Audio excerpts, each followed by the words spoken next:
Did not see that one coming, to be quite honest with you guys. Did not expect to catch a freaking turtle on Double Island today.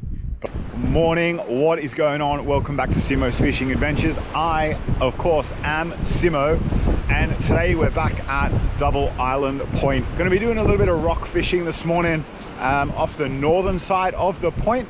And one thing I've noticed in Australian land-based fishing channels is it lacks the people telling you where they fish from. So what I'm going to do throughout this video and throughout the rest of my videos is I'm going to upload a map on the screen for you, and I'm going to show you exactly where I'm fishing, and throughout the video we'll show you how to get there as well. So let's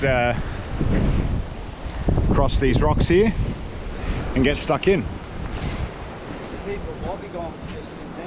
Is there? Yeah. Well, I don't want to catch them today. Not much deep, no? No. So I'm currently walking around the front of Double Island Point, heading from the north side, so the Rainbow Beach side of DI. I'm following the red line that I've drawn on the map there. For those of you that are fairly local to DI and you've never been out this point before, the yellow line that I've drawn on the map is the regular walking track to lead you up to the lighthouse. You can actually follow the red line all the way around the front of the point, a little bit further than what I went, but it rained quite a lot last night and the rocks were super slippery the further I got out. So that meant I didn't go as far out as I initially wanted to, but it didn't really matter because you'll see in a second when I actually get there that it was super chopped up from the wind last night, and it was much like a washing machine really down there, and the fishing on the rocks today was pretty dire, so I headed back in towards the beach not long after. And here we are. As you can see, it really is like a washing machine. I flicked a lure for a bit, but it was just so terrible that I switched to bait, and it didn't really matter, to be quite honest with you. It was a horrible day fishing out on the rocks. So stayed there for a little bit, got absolutely soaked by some waves, and then headed on back in and got some fishing done on the beach. Pretty uneventful up there on the rocks. Got some sand flies on the legs, no fish. It was super windy up there. Even the surfers are coming in because it was too windy for them to surf as well. So I'm gonna head up there. As you can see just below my finger, there's a bit of a big hole there, so I'm gonna chuck some squid in there on the big rod. Alrighty, so I know I said I'd use the big rod, but I actually decided to use my little rod. So this is a super cheap rod that I'm using, and in fact the reel that I've got on this one actually came from Temu. It was like 30 bucks from Temu, and the braid that's on this reel even came from Temu. It was like $12 for the braid. It's apparently 12 pounds, but when you buy shit from Temu, guys, you really have absolutely no idea what you're getting. So it could be £2, could be £22, could be £12, could be £112. We really have absolutely no idea, but it was enough for me to pull in the first fish of the day, which I was pretty happy about. Now, it was only a little whiting, which is pretty typical of me, as you guys already know. I do tend to catch a lot of whiting on the beach. I thought it was a little bit bigger than it was, but, you know, I'm so much used to using a little bit of a heavier rod, and this rod's so soft, so when I pulled it in, I was like, oh yeah, maybe it's a good eating size whiting, but no, it turns out he was about 6 centimeters too small, so back in the drink he went, but I'll pull him in and show you him anyways. Here he goes, coming in, come on. There we go, little whiting there, not too big, but hey, that's life, innit?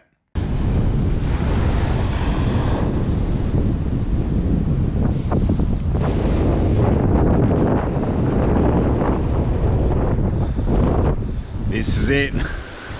First fish of the day is... Woo!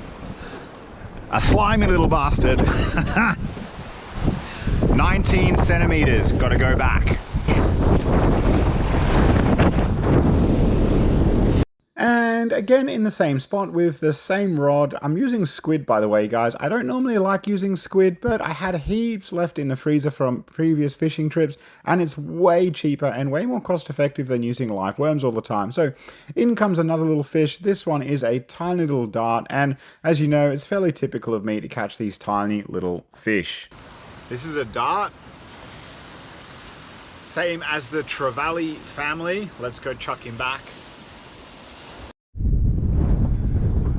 I think there's something on this. I was just flicking this diesel minnow, like paddle tail thing, and I thought, oh, I'll bring this in, I'll check it, I'll see what it is, and you can see it. I'm pretty sure there's something on that. Hey, I think it might be a ray. Let's put the camera on the hat.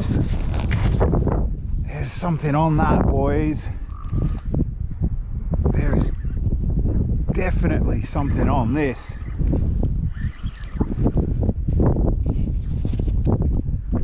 I think it's a ray though, because it's kind of feels dull. This is a 6 to 8 kilo beach rod. I've got 20-pound braid, and yeah, here it is. It is that ray. I got 20-pound braid and 25-pound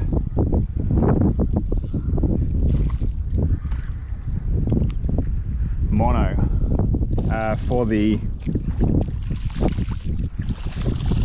yeah. All right, look at this one. Here he is. All right, got a bee in my face there. All right. And we've got a shovel-nosed ray. There he is. There you go, buddy. There you go. Off he goes to fight another day. I might have another ray. I think this one might be an actual ray though, not a shovel nose, because it's not even fighting at all. But unless it's tons of seaweed, you can see it coming over in the distance there. Unless it's a good sized ray, I think it's a ray. I hope it's not a ray. Ah. Another shovel nose? Oh, I've got a turtle. What the fuck, man? Oh my god, what is this? The I caught. Oh my god. Holy shit. All right.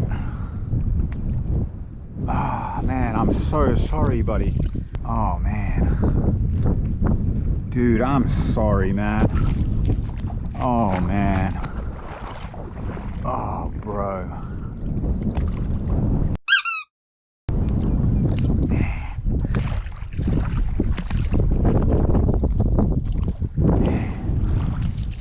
Did not see that one coming, to be quite honest with you guys. Did not expect to catch a freaking turtle on Double Island today. But hey, man, I feel a little bit bad for that turtle. I mean, shit, he was ugly, but yeah. Oh well, he's gone, he's set free. I might have some lunch, eh?